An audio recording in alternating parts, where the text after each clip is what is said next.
नमस्कार। कैसी चल रही है आपकी पढ़ाई?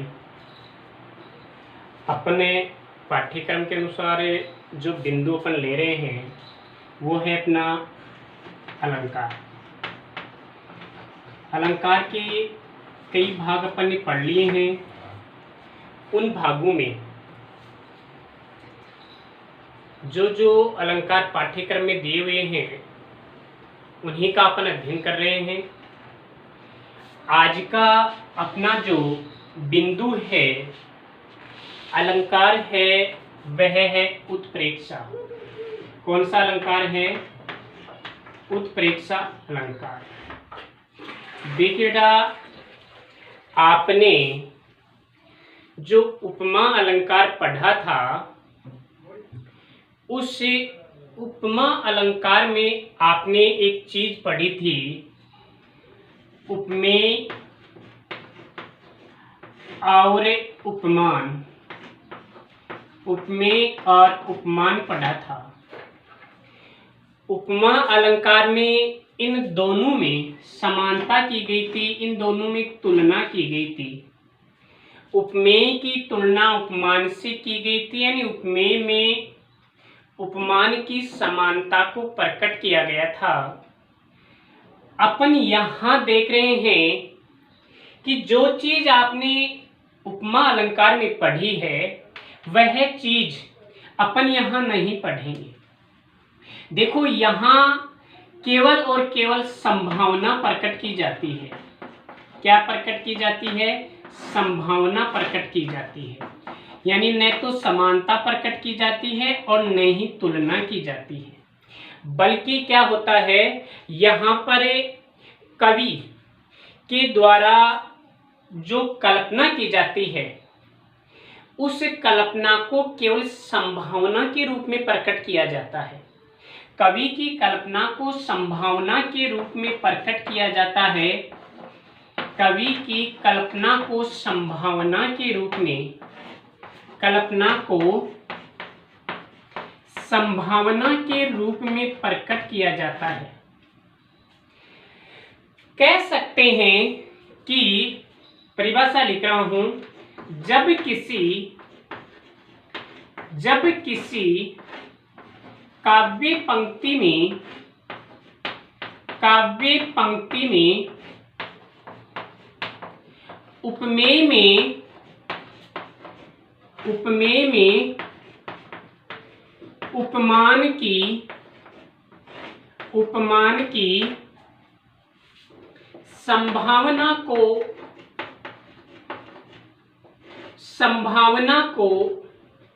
उपमेय में उपमान की संभावना को प्रकट किया जाता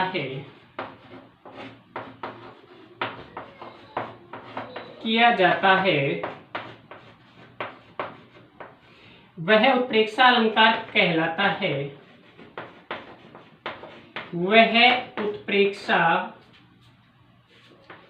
अलंकार कहलाता है। अलंकार कहलाता है। देखिए बेटा, संभावना में और समानता में काफी फर्क होता है। समानता यानी एक चीज को दूसरी चीज, एक वस्तु को, एक पदार्थ को दूसरे पदार्थ के समान मानना या एक पदार्थ की दूसरे पदार्थ से तुलना करना। लेकिन यहाँ क्या है, यहाँ संभावना प्रकट की जाती है कि ऐसा हो सकता है। संभावना सूचक शब्दों का प्रयोग किया जाता है। आप यहाँ परिभाषा देखिए कि जब किसी काव्य पंक्ति में उपमेय यानी एक सामान्य पदार्थ, उपमेय क्या बेटा? एक सामान्य वस्तु है। एक सामान्य वस्तु में किसी अन्य वस्तु की संभावना प्रकट करना। उपमेय में उपमान की संभावना को प्रकट किया जाता है, वह उत्प्रेक्षा अलंकार कहलाता है। अर्थात इसमें क्या होता है, अर्थात कवि की कल्पना को, कवि की कल्पना को जब संभावना के रूप में प्रकट कर दिया जाता है, कल्पना को जब संभावना के रूप में, संभावना के रूप में प्रकट किया जाता है, संभावना के रूप में प्रकट किया जाता है, यानी वहां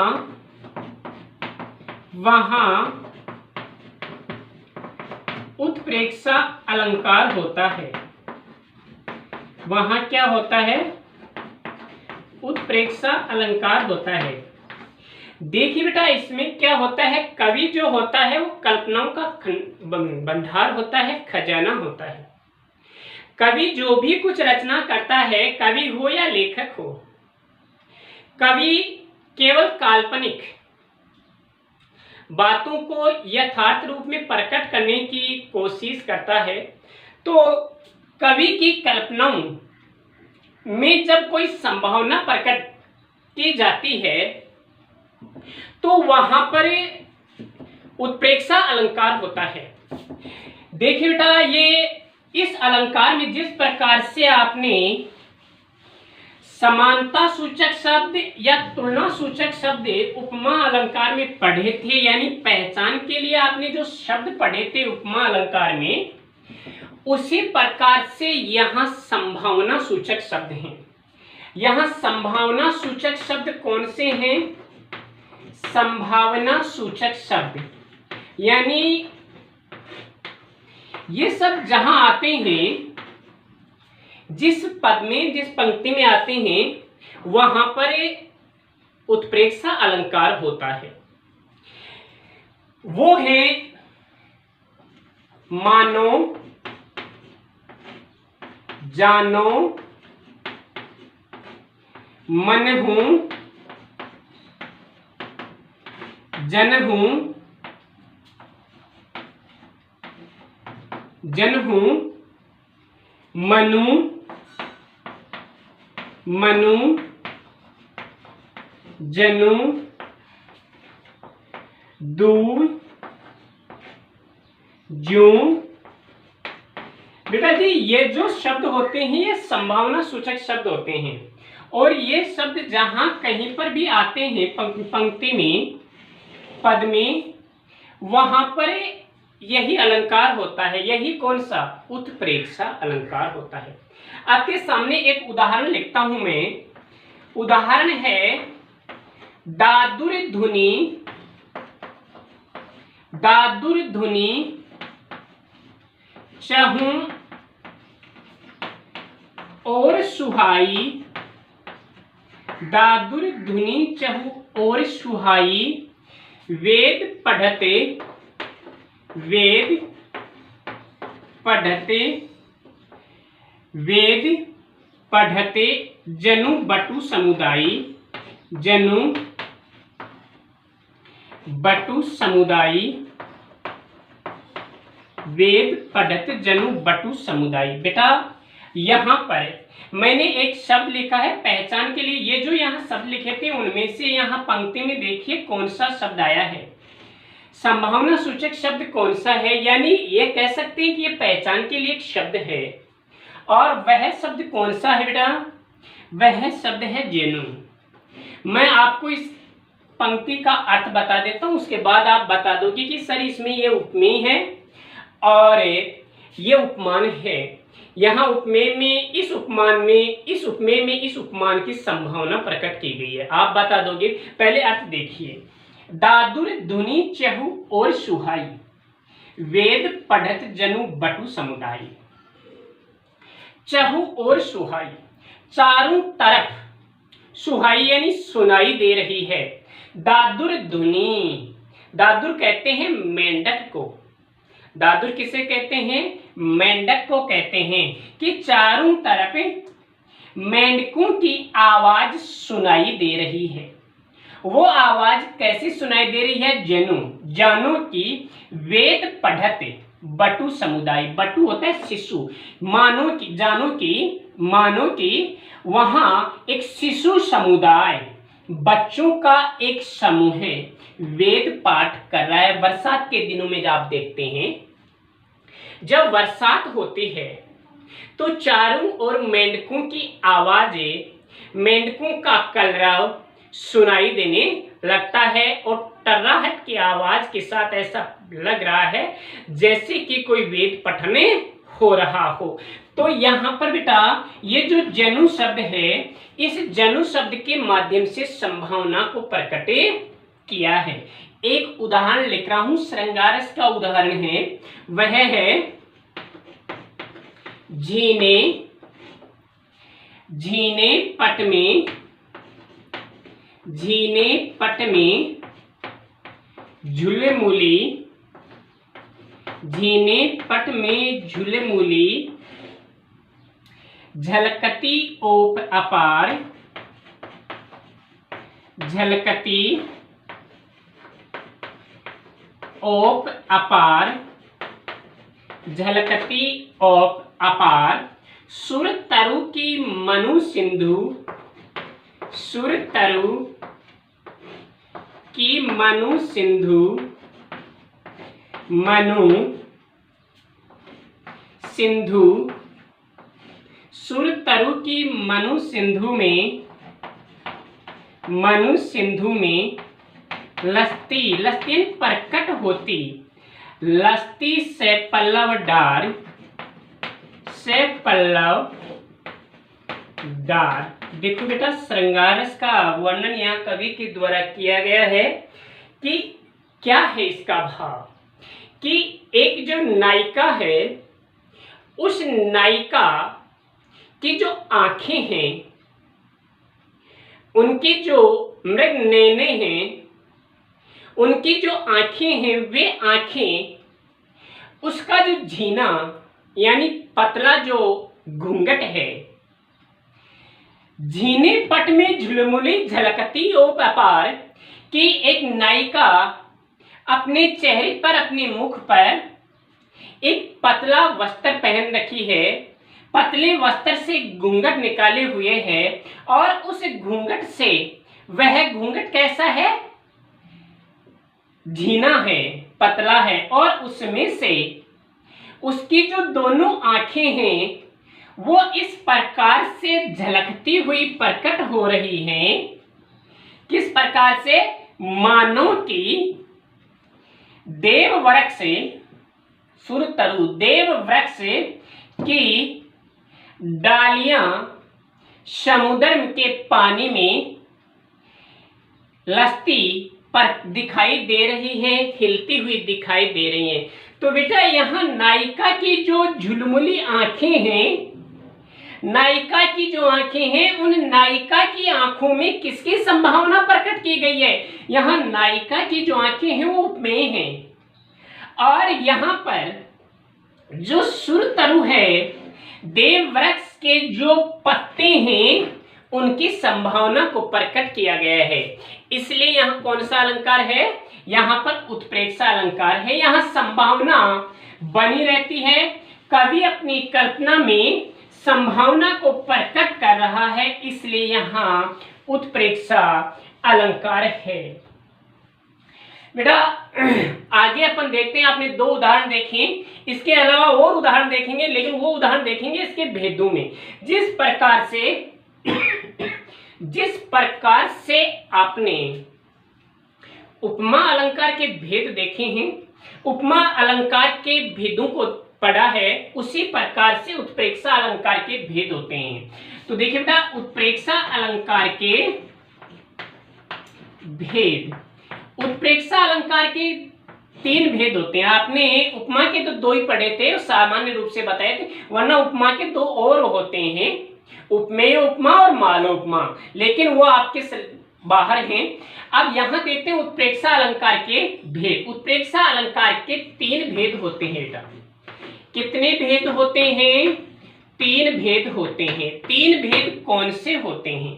यहाँ पर पहला जो भेद है वह है वस्तुत्प्रेक्षा अलंकार। वह कौन सा है? वस्तुत्प्रेक्षा अलंकार।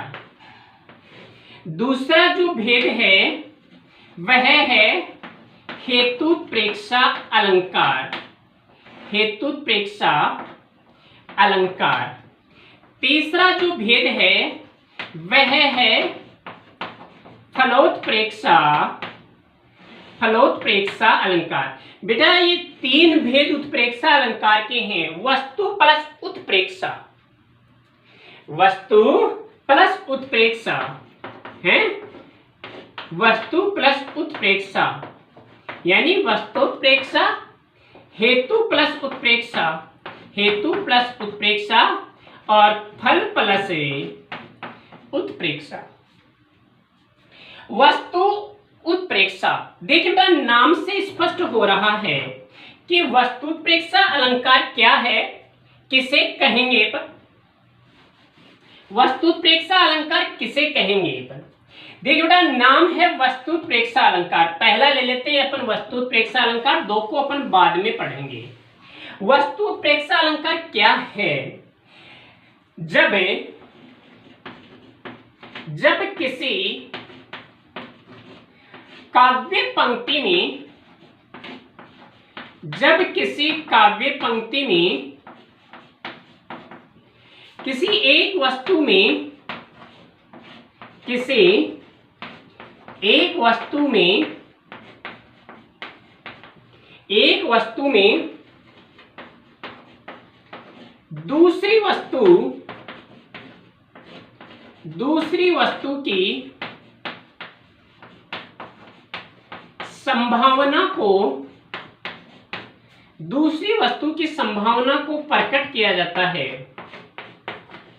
प्रकट किया जाता है, वहां वस्तुत्प्रेक्षा अलंकार होता है।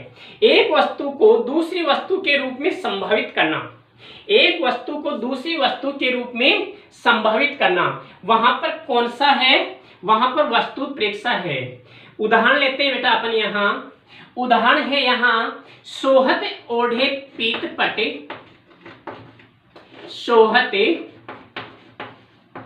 ओढ़े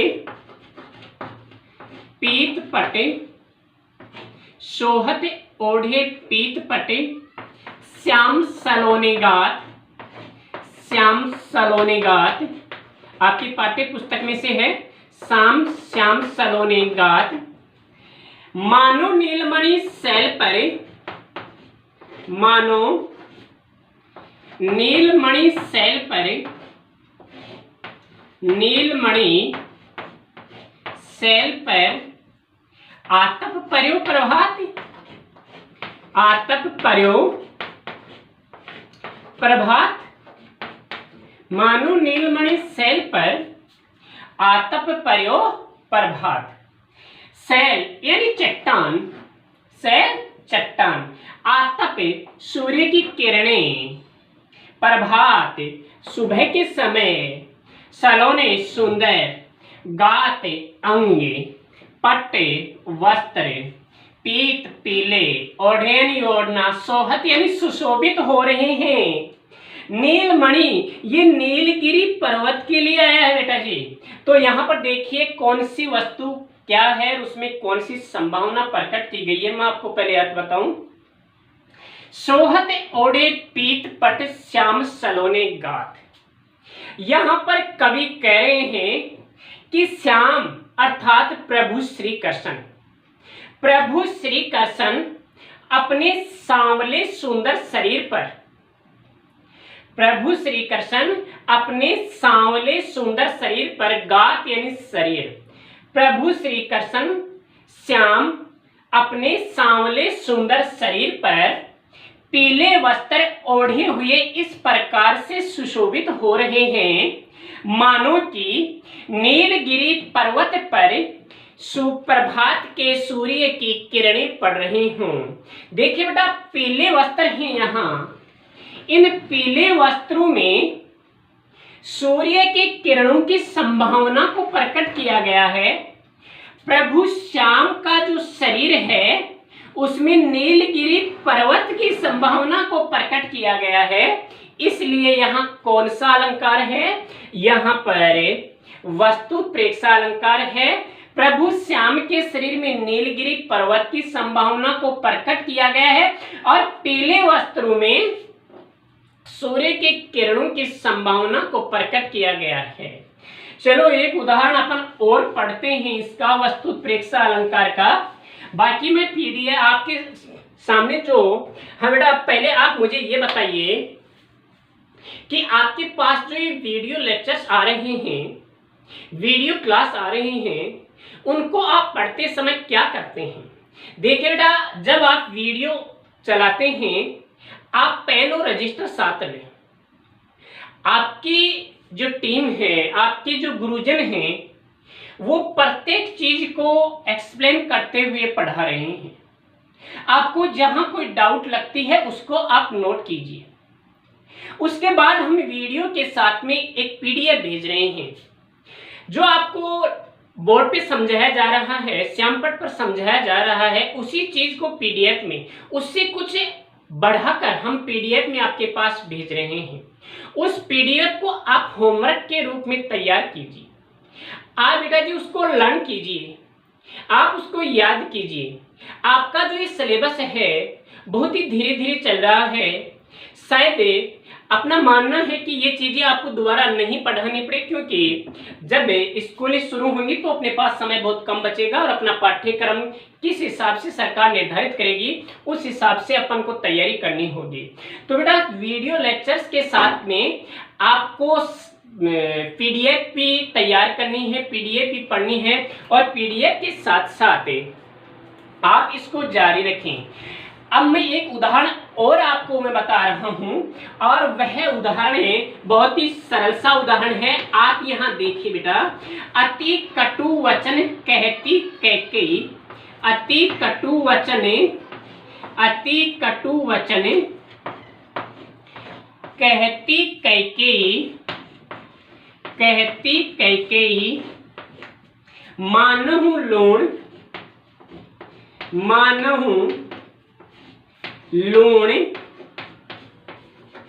जरे पर देही, जरे पर देही। बेटा ये तो आप पहचान गए कि ये उत्प्रेक्षा अलंकार का उदाहरण है। कैसे पहचाने? क्योंकि यहाँ संभावना सूचक शब्द मानहु आया है, मानहु शब्द आ गया, इसलिए यहाँ पर आप इसको मान रहे हैं संभावना के रूप में। उदाहरण का अर्थ है अति कटु वचन कहती कैकेयी, कि कैकेयी अत्यंत ही कठोर वचन, कटु कड़वा, कड़वा मतलब कठोर, कैकेयी इतने कड़वे वचन कहती है मानो कि जले हुए पर नमक छिड़क रही है। तो यहाँ पर कैकेयी के जो कटु वचन हैं, इन कटु वचनों में किसकी संभावना प्रकट हो रही है बताइए आप। यहाँ कौन सी चीज, ये मान लीजिए ये उपमेय है आपके सामने। मैंने आपको परिभाषा में बताया कि उपमेय में उपमान की संभावना प्रकट करना। आप यहाँ ये देखिए लूण जरे, अर्थात कटु वचनों में, कड़वे वचनों में, कठोर वचनों में लूण यानी नमक की संभावना को प्रकट किया गया है। कठोर वचनों में नमक की संभावना को प्रकट किया गया, इसलिए यहाँ पर कौन सा अलंकार है बेटा? यहाँ पर वस्तुत्प्रेक्षा अलंकार है। एक वस्तु है कटु वचन, दूसरी वस्तु आ रही है लूण जरे पर देही। तो यहाँ पर एक वस्तु में दूसरी वस्तु की संभावना करने के कारण, संभावना प्रकट होने के कारण यहाँ पर कौन सा अलंकार है? वस्तुत्प्रेक्षा अलंकार। उत्प्रेक्षा अलंकार का दूसरा भेद है हेतुत्प्रेक्षा अलंकार। दूसरा भेद कौन सा है? हेतुत्प्रेक्षा अलंकार। हेतुत्प्रेक्षा अलंकार कौन सा अलंकार है? हेतुत्प्रेक्षा अलंकार है। यहां दूसरा जो भेद है, देखिए बेटा, हेतु का शाब्दिक अर्थ होता है कारण। हेतु का शाब्दिक अर्थ का क्या होता है? कारण होता है। अर्थात जब कवि के द्वारा एक कारण में दूसरे कारण की संभावना नहीं, एक कारण को ही कारण के रूप में मान लिया जाता है। एक कारण को कारण के रूप में मान लिया जाता है, अर्थात कोई कारण नहीं है किसी कार्य के पीछे। वैसे आपको पता है कि हर कार्य के होने के पीछे कोई कारण होता है। मैं पढ़ा रहा हूं इसके पीछे कारण है, आप पढ़ रहे हैं इसके पीछे कारण, मैं खाना खा रहा हूं इसके पीछे कारण है, मैं चल रहा हूं, मैं जा रहा हूं, इसके पीछे कारण। प्रत्येक कार्य कारण के माध्यम से ही होता है। यदि कोई कारण नहीं होगा तो कार्य नहीं होगा। तो यहां क्या है, एक कारण को कारण के रूप में मान लेना, एक कारण को कारण के रूप में मानना, कारण के रूप में मानना, कारण के रूप में संभावना, एक कारण में ही कारण की संभावना प्रकट करना, एक कारण में ही कारण के रूप में या कारण की संभावना